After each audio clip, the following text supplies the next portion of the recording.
Seperti apa akhirnya Fadel hari ini datang nih menjalani pemeriksaan atas laporan dari Nikita sendiri? Ya alhamdulillah ya, akhirnya bukan akhirnya mungkin memang kemarin berhalangan karena sakit kan dibilang. Alhamdulillahnya hari ini sudah fit, berarti sudah bisa memenuhi panggilannya.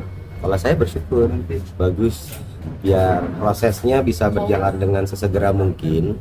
Jadi kalau saya pribadi sebenarnya sudah lelah, apalagi adik saya gitu. Ini kan kalau kita bilang kita mengikuti proses, dan memang prosesnya seperti ini ya. Kalau kemudian di panggilan kedua bisa memenuhi, alhamdulillah, terima kasih. Terima kasih sudah mau memenuhi panggilan dari bapak-bapak ya, dan ibu-ibu kepolisian. Nextnya kita hanya tinggal menunggu seperti apa resultnya, prosesnya seperti apa, kita ikut, kita turut sama hukumnya. Itu aja sih. Ada rencana datang? Stop dulu, pelan-pelan. Ini satu ya, saya kan tadi bilang 3 ya. 4. Ini satu, enggak 3. 3 aja. Kan tadi bilang 2 atau 3. Jangan belok-belok. Pertanyaan kedua, Ada rencana pelan-pelan, mbaknya dulu. Ada rencana datang untuk ketemu langsung dengan Fadel, dan seperti apa nanti reaksinya?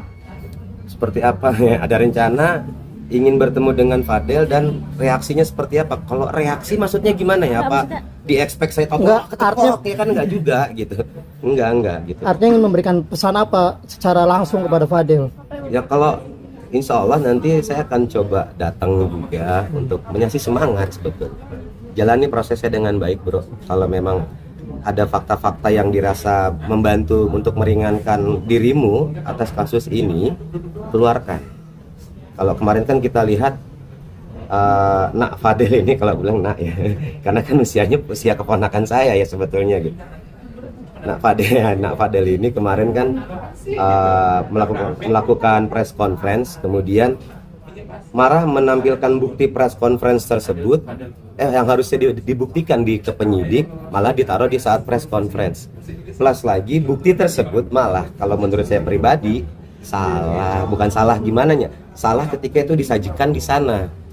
Karena harusnya itu disajikan, bukti itu dihadirkan kepada pihak penyidik, bukan kepada teman-teman wartawan. Mohon maaf ya, bukan bermaksud bagaimana. Tapi ini kita lagi dalam proses hukum. Kalau memang punya bukti valid yang luar biasa bisa menyanggah atas segala macam tuduhan, simpan baik-baik, kemukakan saat ditanya oleh penyidik.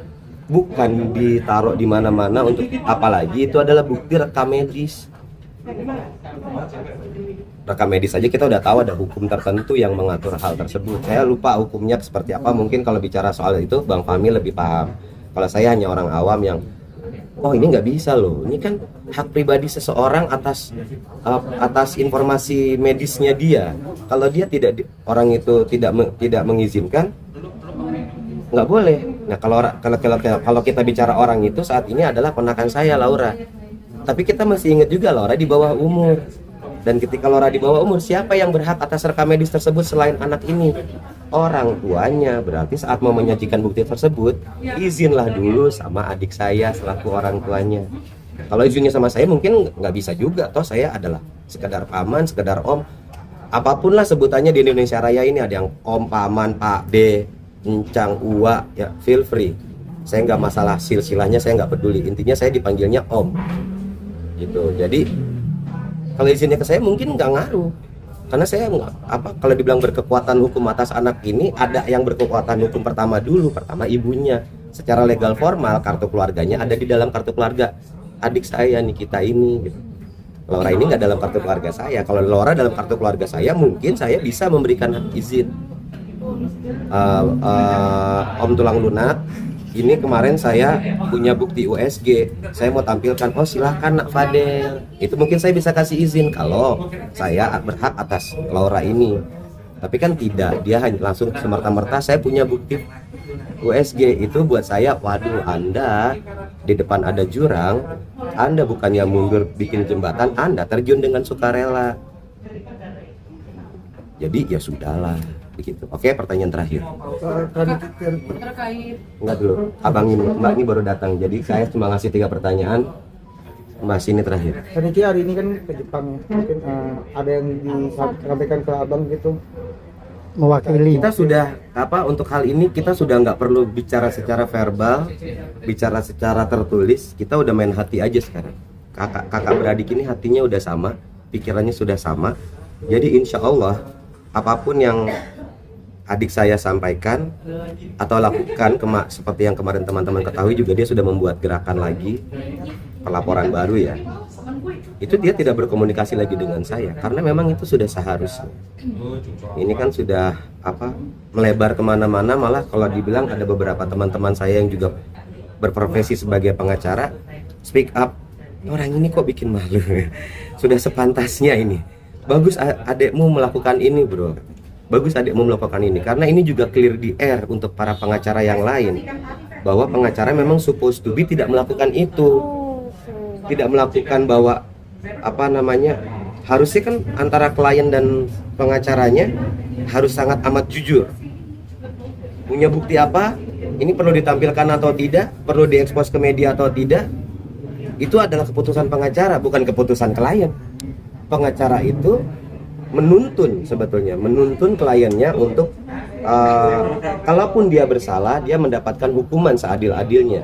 Tapi kalau data-data itu menunjukkan dia tidak bersalah, dia bisa dibebaskan atas tuduhan tersebut. Itu tugas pengacara. Jadi kalau ada yang bilang pengacara ini kok bilang orang salah, enggak.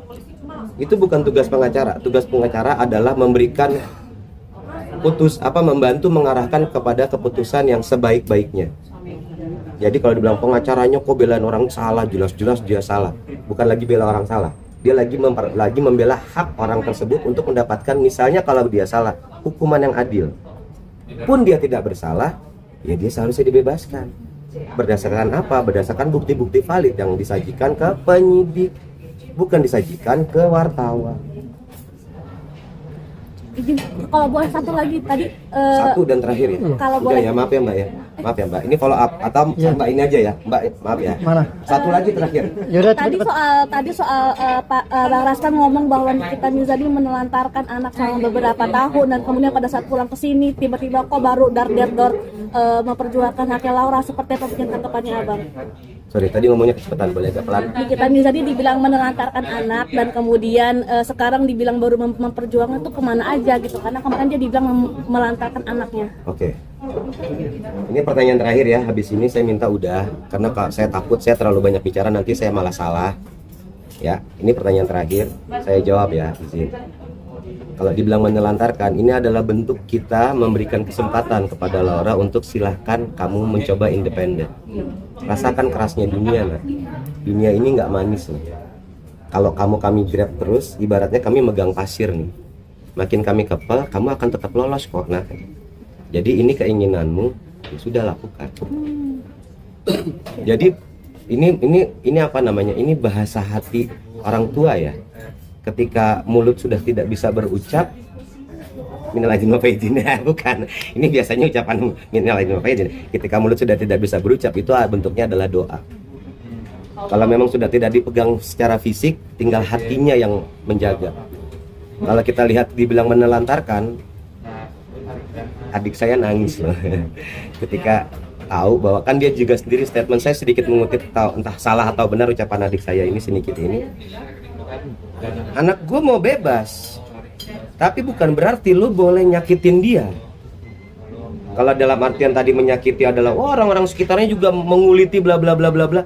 Kalau buat saya pribadi itu mungkin terkontrol oleh Niki, mungkin, saya nggak tahu ya, saya nggak tahu ya. Tapi ketika sakitnya lebih ke arah fisiknya, physically gitu, mentally saya bukan mengentengkan secara mental. Tapi toh dunia ini akan menginjakmu sangat amat keras, nah. Jadi kalau bila bentakan kecil kupatahkan hatimu, lebih keras dari itu dunia akan menghakimimu. Ku bentuk, jadi nyanyi. Maaf ya. Enggak, jadi udah gitu aja. Jadi kalau dibilang menelantarkan, itu bukan menelantarkan, itu adalah bentuk orang tua memenuhi keinginan anak. Kadang Laura pengen bilang bebas itu ya. Ya, anak kan Laura kemarin pun di mobil ngomong saya, aku independen. Oh, makanya teman-teman minggu lalu saya imbau untuk ayo jangan panggil Loli lagi ya. Karena anak ini ketika dia ingin independen, dia ingin melepas sebenarnya identitasnya dia. Ingin melepas identitasnya dia yang terkait dengan ibunya. Tapi nama Laura nggak bisa dilepas dari itu, karena itu adalah nama lahir. Buat saya tone-nya Laura itu jauh lebih positif. Karena seingat saya, Laura itu adalah anak yang baik. Oke Bang. Terima kasih ya. Bang, ini bukan pertanyaan. Nggak mau. Oke, terima kasih banyak Bang. Terima kasih banyak Bang.